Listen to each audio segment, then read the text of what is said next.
அனைவருக்கும் காலை வணக்கம். பிரபல பின்னணி பாடகர் KJ யேசுதாஸ் இன்னைக்கு சனிக்கிழமை ஜனவரி 10.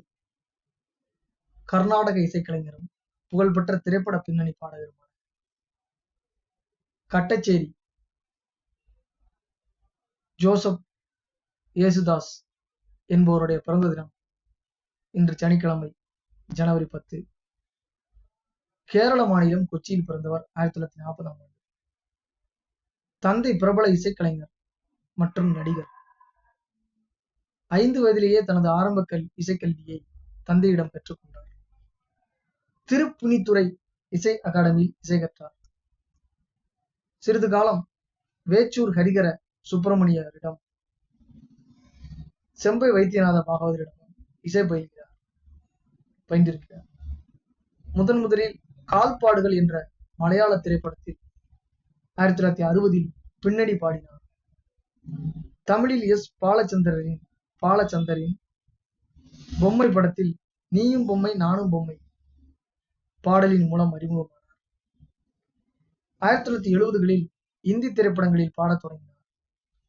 மலையாளம், தமிழ், இந்தி உள்ளிட்ட 12 மொழிகளிலும், மலாய், ரஷ்ய மொழி, அரபி, லத்தீன், ஆங்கிலம் உள்ளிட்ட வெளிநாட்டு மொழிகளையும் சேர்த்து 17 மொழிகளில் பாடல்களை பாடியிருக்கிறார். 40,000க்கும் மேற்பட்ட திரைப்பட பாடல்களையும் பாடியிருக்கிறார். 7 முறை தேசிய விருது பெற்றிருக்கிறார். இசை பேரறிஞர் விருது, பத்மஸ்ரீ விருது உள்ளிட்ட பல விருதுகளை பெற்றிருக்கிறார். உலகம் முழுவதும் பல்வேறு முக்கிய நகரங்களில் இவரது இசை நிகழ்ச்சிகள் நடைபெற்று வருகின்றன. 1965இல் ரஷ்யாவின் பல்வேறு நகரங்களில் இசை நிகழ்ச்சி நடத்துவதற்காக ரஷ்ய அரசு இவரை அழைத்திருந்தது. International parliament of safety and peace அமைப்பின் செனட் உறுப்பினராக தேர்ந்தெடுக்கப்பட்டார். 1971இல் இந்திய பாகிஸ்தான் யுத்தம் நடைபெற்ற போது கேரளா முழுவதும் தன் இசை கச்சேரிகள் நடத்தி பிரதம மந்திரி யுத்த நிதிக்காக பணம் திரட்டினார். கேரளம், தமிழ்நாடு, கர்நாடகம், ஆந்திரம், மேற்கு வங்க மாநில அரசுகளின் சிறந்த பாடகருக்கான விருதை பெற்றிருக்கிறார். மொத்தம் 45 முறை பெற்றிருக்கிறார். ஏராளமான பிலிம்பேர் விருதுகளையும் வென்றிருக்கிறார். சங்கீத சிகரம், சங்கீத சக்கரவர்த்தி, சங்கீத ராஜா, சங்கீத ரத்னா, கான கந்தர்வா ஆகிய எண்ணற்ற பட்டங்கள் இவருக்கு வழங்கப்பட்டிருக்கின்றன. ஏராளமான கர்நாடக இசை கச்சேரிகளையும் நிகழ்த்தியிருக்கிறார்.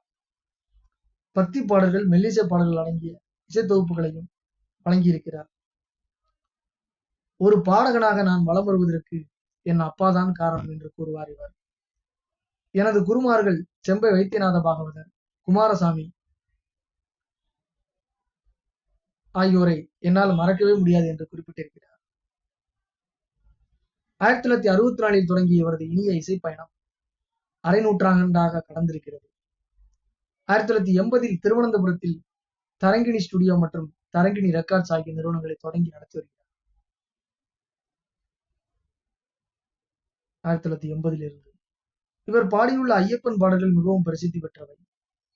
2006இல் சென்னை AVM அரங்கில் ஒரே நாளில் 4 தென்னிந்திய மொழிகளில் 16 திரைப்பட பாடல்களை பாடி சாதனை நிகழ்த்தியவர். பின்னணி பாடகர் KJ யேசுதாஸ் கேரள மாநிலம் கொச்சியில் பிறந்தவர். கேரளாவுக்கு தலைநகர் திருவனந்தபுரமா இருந்தாலும் கொச்சி தான் ரொம்ப முக்கியத்துவமான ஒரு மாவட்டமா, ஒரு பகுதியா கருதப்படுது கேரளாவில்.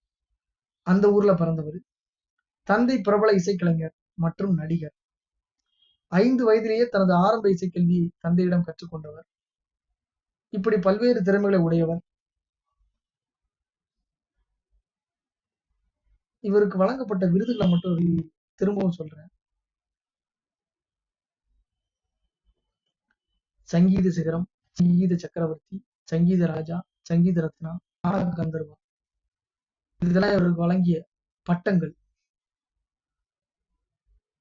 அந்த கேரளா, தமிழ்நாடு, ஆந்திரா, மேற்கு வங்காளம், கர்நாடகம் ஆகிய மாநில அரசுகளின் சிறந்த பாடகருக்கான விருதை 45 முறை பெற்றிருக்கிறார். ரொம்ப ஒரு முக்கியமான ஒரு ஆளுமையை இந்த நன்னாளாம் பொன்னாள் சனிக்கிழமை ஜனவரி 10ஆம் தேதி சந்திச்ச மகிழ்ச்சியோட.